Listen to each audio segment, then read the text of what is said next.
It, well, Yeah. one of the, Sorry, Michael. I mean, it's funny you mentioned Banff because like Banff Springs golf course is like it's easily one of like the top 5 in Canada just from a scenery perspective. Wow. It's insane. Yeah. Like it's obviously costs like an arm and a leg to do it, man. But if you can go golfing in the mountains in Canmore or Banff, like just do it once. It's just insane. I know I went to Stewart Creek last year, Canmore. It's Nice. ridiculous, man. That's the thing, man. Like it's that scenery. Yep. Whenever you're ready. Exactly. We don't have that.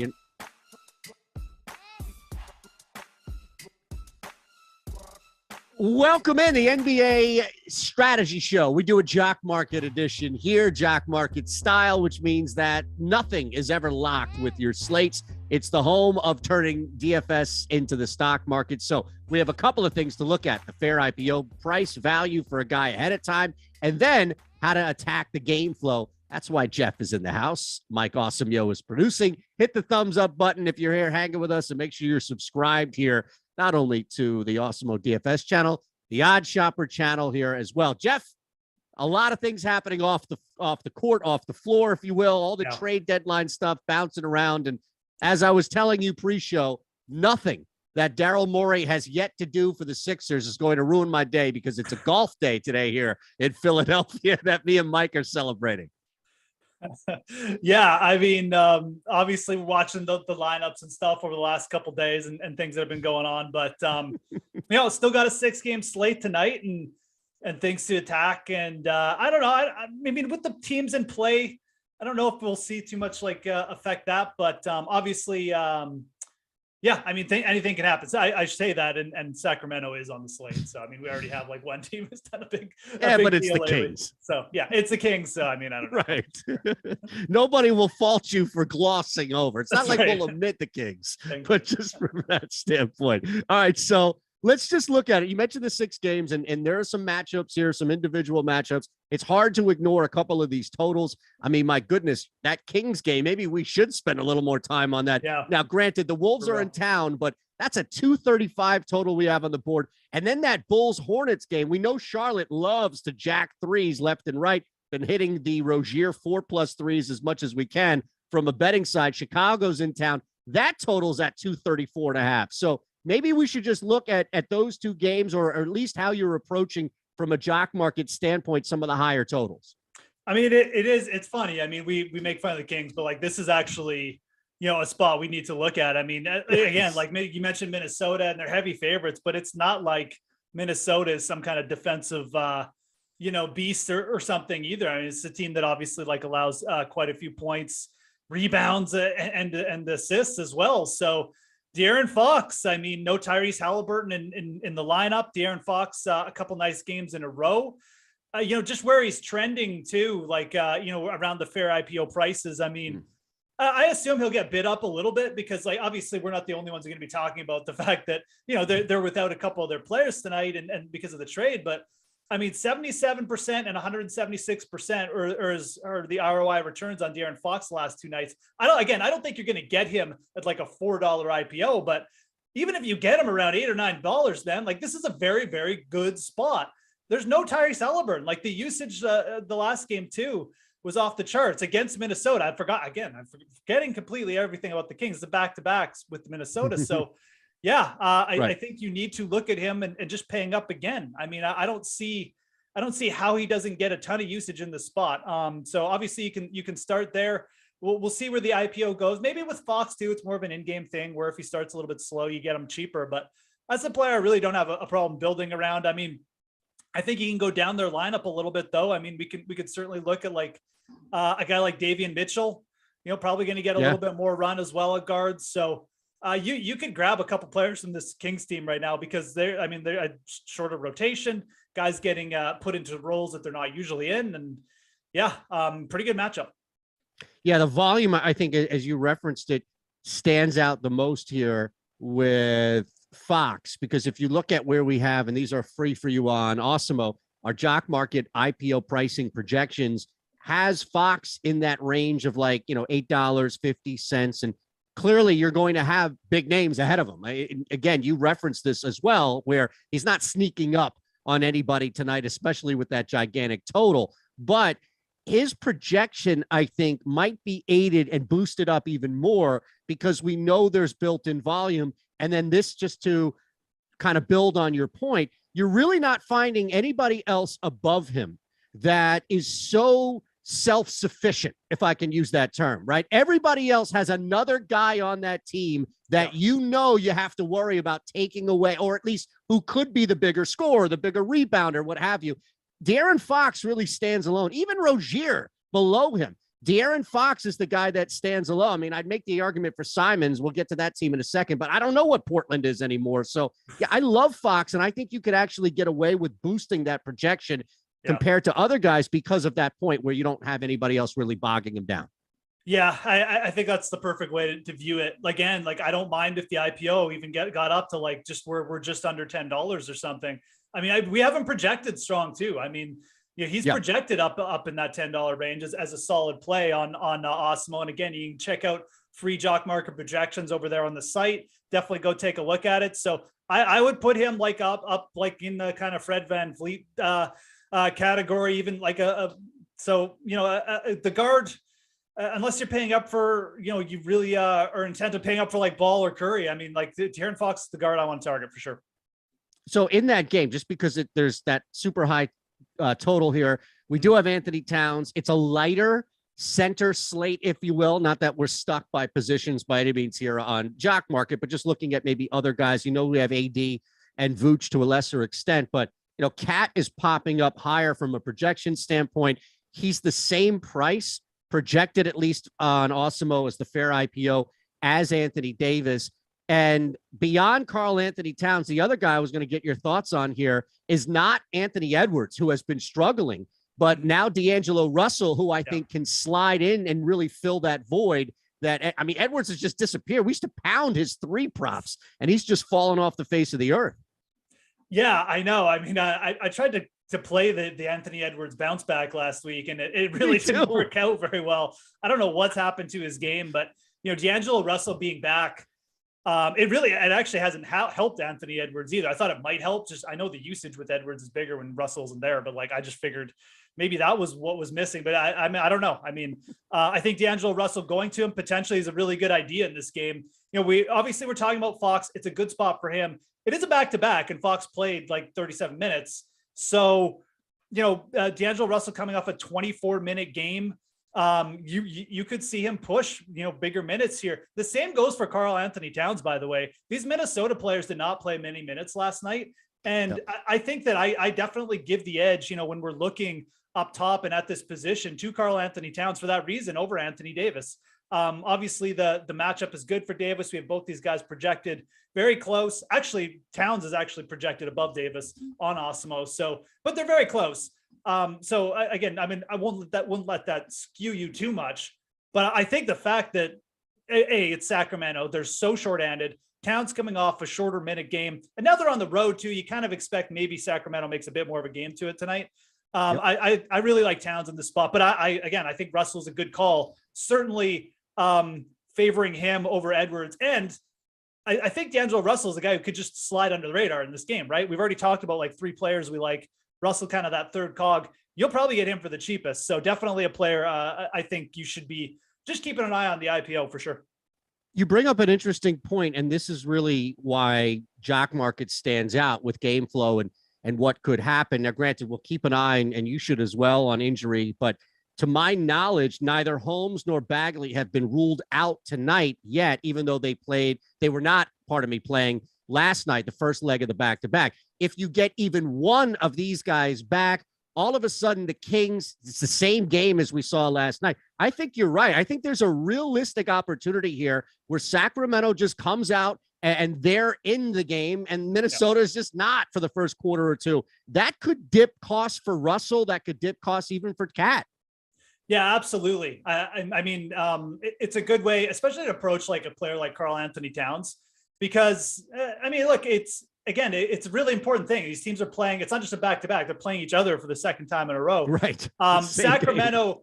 I mean, I don't think they're going to win the game, and I don't think they have the horses to keep up for four quarters, but they're at home. They're embarrassed after last night. Yeah, seeing them come out and win the first quarter or just take a lead, and Minnesota coming out cold, I think that's a narrative you could definitely sort of play here. So whether you load up pregame or not, it kind of depends on your situation. Can you watch this game and stuff like that? But if you're around for it, yeah, and maybe you just didn't get shares of them in the IPOs, I think watching for that scenario to play out tonight is something you should be really high on your list. So I got to laugh for two things, Geoff. One, because I'm just glad, and I hate to find misery or joy in other people's misery, but you have no idea how many times I got burned last week alone saying this is going to be the night for Anthony Edwards, and it didn't happen. So the fact that there was somebody else on the planet, and then we spend a couple of minutes ripping the shit out of the Kings, and we just get good 10-minute content on it. Look how this thing works, man. Absolutely.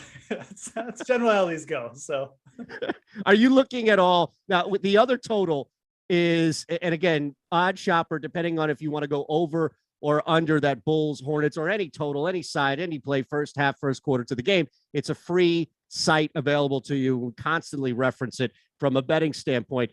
This total is ridiculous. In Charlotte, Hornets have lost, 5 straight? The Bulls have lost a couple in a row, but we know Charlotte loves to jack. And this total is super high as well from a Chicago side. So were you looking at, or maybe who from either team do you think you would want to target first across the board here? We've got some heavy volume guys clearly in the DeRozan, Rozier. We also have, trying to figure out injury and issue that the Bulls have dealt with and just misery really for the Hornets. Yeah. I mean, the Hornets, it's such a good matchup for Chicago. I mean, you mentioned, the 3-pointer, you mentioned Rozier, but I mean, the Hornets perimeter defense is just like non-existent. I mean, they allow a ton of threes. I think this is, DeMar DeRozan's had a couple big games, but I really feel like when Zach LaVine is in the lineup, like that's the player you kind of want to target in these matchups.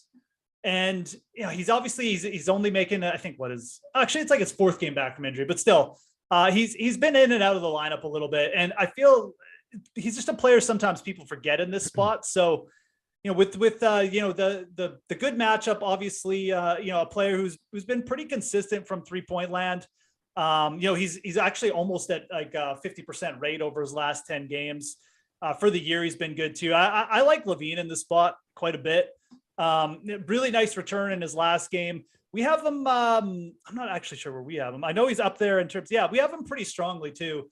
Kind of like right in line, or maybe even just a little bit above his fair IPO price. So I think you'll. And again, this all comes down to like IPOs and price you're paying. I just think you're going to be able to get a piece of Zach LaVine for cheaper than you'll get DeMar DeRozan. So obviously, we could talk about Vukovic as well on the Bulls in a good matchup. But I think when DeRozan and LaVine are in the lineup and you have a higher pace, faster matchup like this, you want to probably go with one of the guards. A little bit more volatile play. Again, we mentioned these spots. It's not like Fox where, it's just him. He's going to be running the offense. There's a scenario where, LaVine like takes the 3rd seat, but that's the player I kind of like in this matchup. I also think that he's the one who, again, might just slide a little bit and you'll be able to get a little bit cheaper in the IPOs. So. Yeah, especially, I mean, look, DeRozan hasn't hit a 3. Not that that's his game, but he hasn't hit a 3 in 4 games. And Vooch, you're really at a point where if you're looking for Vooch to be a top 3 player simply because of what he does from 3, then you're probably not going to land that more often than not, right? It's going to be scoring consistently, rebounding, other things, not just relying on the 3. So going through and finding the simplest solution, if you will, here would be, all right, who's got the best chance to take advantage of Charlotte's non-existent perimeter defense? And it has to be LaVine. And here's the thing too, is I would have thought, and just looking at it now, granted, there isn't a ton of difference by any means, but we have LaVine, our free Jock Market projections, Geoff, have LaVine at like 37.63 points. Vooch is at 38, and then DeRozan at 41.8. I'm actually surprised that LaVine isn't higher, at least above Vooch and Siakam. Now, granted, it's a point, I get it, but closer to DeRozan simply because of that 3-point advantage. But the IPO at $10.40 still workable behind a couple of these guys who, if LaVine explodes, should be neck and neck with the Currys, the LaMelos, and even LeBron at the top. Exactly. So, I mean, the ceiling is really what you're chasing here. if you want a piece of one of these big guys. And I think like you kind of mentioned it too. I mean, with him back in the lineup, I think that steals like a lot from Vukovic. So I think you're probably looking at Levine as like the best steal there of the Bulls. The guy I'd probably want to target. On the other side, though, I mean, like we can, you can go a lot of different ways with Charlotte. I mean, Rozier is completely fine. You can probably even go further down the lineup. I mean, if you wanted to, like maybe a PJ Washington or something. But getting a piece of one of those like high volume minutes players. I mean, shoot, you could even go with, you could just even pay up for LaMelo Ball if you wanted to. Realistically, that's really not what the projections are telling us, but. I just, this game is like you said, like we said, I mean, there's a reason we're talking about it. It's got a massive point total. It's going to be fast paced. You're going to see, I think, multiple players have really good nights here. Obviously I like Levine the best, but there's no reason why you can't grab a piece of a couple Charlotte guys too. Yeah, I don't mind. I think Washington's actually sneaky here. I don't know how popular he'll be on this team when you have the Ball and the Rozier options, especially if people are willing to spend up. I know the point productivity doesn't, 15 points on 14 shots, but 3 volume is there, 6 attempts in each of his last 2 games.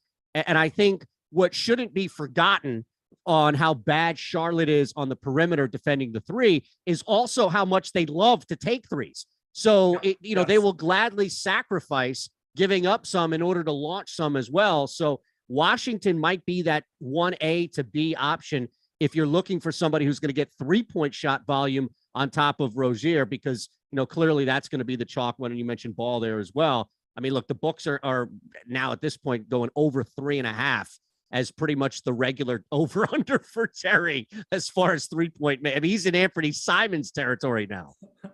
Yeah. And I mean, to your point, like Washington's averaging 7 3-point attempts per game over his last 10. So, I mean, the opportunities are there. He's actually pushed like pretty close to a double-double here in his last few games too. So yeah, definitely a player like in Washington. If you're just not sold on the other big studs, that's probably who I would gravitate towards. All right. So we have a couple other games as mentioned here, the 6-game slate, some other players that are going to jump out. If you're just joining us, just hanging with us here, you now understand the general specifics of how to use Jock Market to your advantage, from what Geoff's laying down to also our free projections on Awesemo. Sign up and be a part of what's going on at Jock Market. Use our promo code Awesemo, AWESEMO, and we're going to match your first deposit up to $50. You could jump in right away and start putting all of this analysis and insight to work and make some money, because that's why we're here. Other stuff that's free to you as well, because we have a lot of content still coming up from the NHL Strategy Show, all of our NBA Yahoo Deeper Dive Live Before Lock, and then, because it's Wednesday, our PGA Live Before Lock. So you have the main slate ownership and PGA Top Golfers and NHL rankings, which is key if you were playing, let's say, a player prop in that Red Wings Flyers game, which I don't know, maybe somebody is. So let's look at another game, man. And I don't know if you are using anything in that Warriors Jazz game. Again, we talk about volume here. I don't know what to make of the Blazers right now, but look, no Gobert.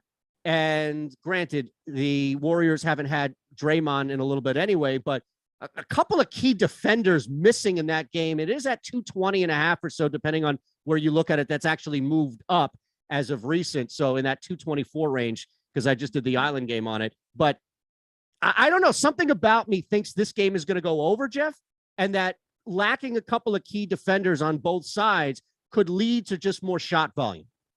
Yeah, absolutely. I mean, Utah without, Gobert in the lineup, definitely like a bit of a different team.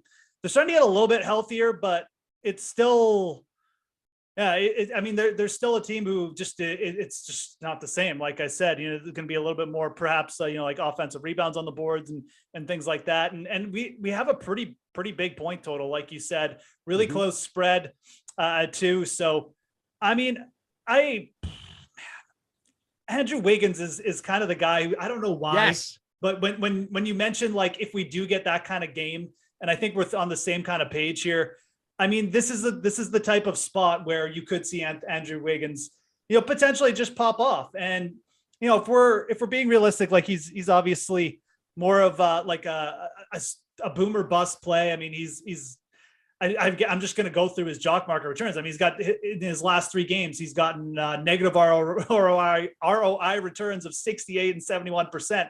So his floor games are bad. Like, he will lose you money, but it's his returns are also like include some 60% return games. So the upside, I think, is probably good enough for Andrew Wiggins to take a shot. And I mean, look, you can probably get him for cheap. It's not like you have to go crazy here or anything. So that was kind of the first name that popped off. Love it. When I was thinking of the Warriors side, just because, I mean, again, who else are we really going to play from the Warriors? I mean, you can pay up for Steph, but I'm just not sure if there's enough upside to really go after anyone else on that roster. So I think it's like Wiggins or bust. That's fine. And I mean, if you're okay with taking a little bit of risk there with obviously like a very one-dimensional player, that's okay. The other side is probably a little bit more interesting. We can probably talk about some of these players and like a little bit more of like safer value plays, like a Clarkson or a Bogdanovic. I think that, again, the game flow really probably sets up for one of these guys to potentially like push towards their ceiling. So I'm just looking here. Let's check out Alex's projections and have him help us. I would kind of suspect, I mean, Bogdanovic is the player who's kind of projecting is higher between those two. Not shocking. I like that matchup for him too. So that's kind of who I would be going after there, I think, on the Jazz. You can pay up for Donovan Mitchell. I just feel like Mitchell, Curry in these feature matchups, they're probably just going to get too expensive and just pumped up a little bit. I like going after guys like Bogdanovic and Wiggins in this game, though. And I think realistically, you should be able to get pretty cheap pieces of them in a game with close point spread. I think it's the 3rd highest point projection on the slate. It's a pretty good spot, isn't it? I mean, yeah, I think those are good guys to get a piece of this game with on Jock Market. I love it. I think you hit on first off, Wiggins. I mean, he's all over the island game that I just did for this. I already put a full, not even a half, a full unit on him going 4+ makes tonight for plus 550 because the volume is there. No Klay Thompson. It just makes so much sense. Yes. And look, this is karma. All right. We rode that damn Anthony Edwards train into the ground last week. This one's going to pop back and Wiggins is going to bounce back for us.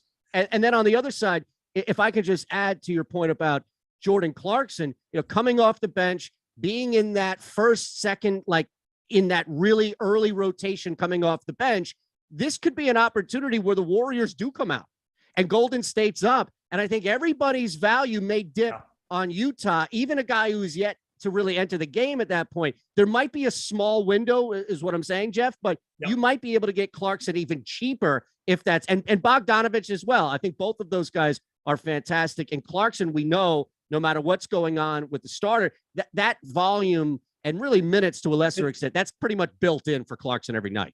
I think if Utah gets down early in this game, I think Jordan Clarkson would be a fantastic guy to grab in game. If you're planning on watching this one with Jock Market open, that's a really good call coming off the bench. I mean, obviously that's his role. I mean, like, we shouldn't be shocked. Bogdanovic is obviously, has a higher projection, but the ceilings between those two players are pretty similar. And if Clarkson gets a little bit more run there and kind of put in a situation where, maybe he's just like, obviously, we're behind, I'm going to start chucking up threes, which he does at a regular basis. It's a really good spot to grab him in. So I like that one a lot. All right. So we talked about this, look on the Warrior side, you're right. There really isn't anybody to force on that by any means. So other guys that maybe you were looking at individually to, maybe possibly take advantage of. Gary Trent popped up only because we saw him launch last game, and we must be like mind melding today, man. I was legitimately about to say Gary Trent Jr. Yes, take it away, Geoff. Stop talking. Take it away. Yeah, look, I mean, Toronto is the other spot we really need to talk about, and to some extent, OKC as well. But obviously, I mean, look, they're playing the Thunder, right? 10-point favorites on the road. I know this game doesn't have the sexy over-unders of the other one, but I mean, the Toronto starters, they're just locked into 35 minutes a game. And, you look at Gary Trent Jr., there's a couple reasons I like him. Obviously, I mean, he chucks and he plays big minutes and all that. But you look at Jock Market, he got to a point where he got overvalued. A couple bad games. Yeah, I think he broke even in his last game, but the IPOs were getting up to like $7, $6.50, which for Gary Trent it's really too pricey. I don't think you'll see that tonight at all. We've got all these other good spots. Like, again, this is like the third game we're getting to. So clearly it's kind of going to be like the third or fourth option in most people's minds. When Gary Trent has been available like $4 or $5 IPO, that's when he's really paid off. And I mean, this is a great matchup for him. I mean, obviously the Thunder just terrible at everything, including 3-pointers allowed. I love this one for sure. We want to get a piece of Toronto's offense. And again, like you can pay up for Siakam, that's fine. Maybe you go to like Anunoby or something like that, who I really like in his last game. But I think this is a great matchup to take a shot with Gary Trent. And I think you'll see that IPO get a little bit cheaper. So, which is a great sign if that drops a little bit. And look, Mike can confirm here. While we have a run sheet ahead of time, at no point do we ever get as specific to where we're plugging names in it all. So I'm going to take this as a great sign that the two of us are kismet right now. Take the over on Gary Trent's threes too, like you said. Already did, my friend. Already did. So there's a method to my madness. I'm already betting these ahead of time, and then I have them all lined up for you to throw at you to see if I've either or how I feel about making the bet. Because if you tell me like, no, man, I'm not touching Gary Trent Jr. tonight, then I'm already going into it like, shit, made the bad bet. But I feel great about everything here. Let's look again. We can bounce around here. Yeah, Portland is interesting only because of, I think, the assumed, I'm not going to give up on him yet because I just don't know where else they really go outside of continuing to pound Anthony Simons from outside. But to be fair, we didn't see that last game. And I think that might scare some people away from targeting Portland. But we also have the other side of it, which is LA. This is kind of like a similar situation, maybe not to the extent of Charlotte, where LA can jack, but they also give up a lot on the perimeter. Yeah, this is interesting. Like we have LeBron as the top play, like in the projections. Yep. Anthony Davis is top 5 too. Again, it just comes down to this problem on Jock Market, and it's not really a problem. It's not a problem with Jock Market. It's just when you're playing it, you've got to make decisions. Like one of these guys probably is going to have a negative return from their IPO, because it's kind of a rare deal when the top like two guys from the same team are both when you have to pay up that much for them. And then they both, what are they going to be like, first and second in scoring? Probably not. It very rarely happens. So again, this is all about how to play Jock Market. You've got to get good value for your shares. I don't think that there's really going to be good value on the LA studs tonight. Now, it doesn't mean one of them won't have like a good game and pay off, but your guess is as good as mine. Obviously, we like James a little bit more than Anthony Davis, but the guy who actually is popping a little bit is Westbrook. Mm. He is right up there for us. And I was going to bring him up. I mean, it's an interesting one. I mean, we saw him on the bench last night trying to be like the positive, the motivator. And maybe this is a spot where he comes out and like tries to do it on the floor too. So I guess I don't hate that, but I am more interested in the other side of this game. I think kind of like you are as well. Anthony Simons it's really interesting. He has absolutely torched people's bankrolls on Jock Market lately. Yep. I think he's got negative ROI returns in like 9 of his last 10 games. Might even be longer than that. And again, this is just a product of people trying to play the spot. The banged up Portland lineup. Obviously, Simons is getting the run and stuff like that, but he just hasn't really produced comparable to the prices. So this is a really good matchup, though. Like the Lakers just are not defending anything well. Yep. I'm inclined to just say like you should give him one more shot here. Like I really think that this is just too good a matchup to kind of get off him at this point. Like I think getting off him now would be a little bit silly just with the Lakers coming to town on a back-to-back. So I'm inclined to say like of all those players, the Lakers studs, I think if you're paying up for someone, it is Simons. People are probably sick of hearing that, but that is kind of where I would go.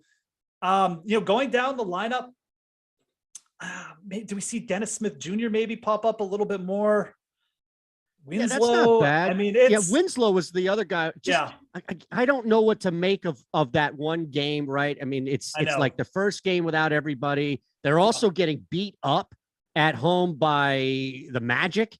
So I don't know how much of a gauge that last game is, except Winslow started and played 33 minutes. That's the same kind of category that Nurkic and Simons, and even McLemore was in. So maybe that is a sign that Winslow is going to be out, because if he's out there, at the very least, we know he'll take some threes.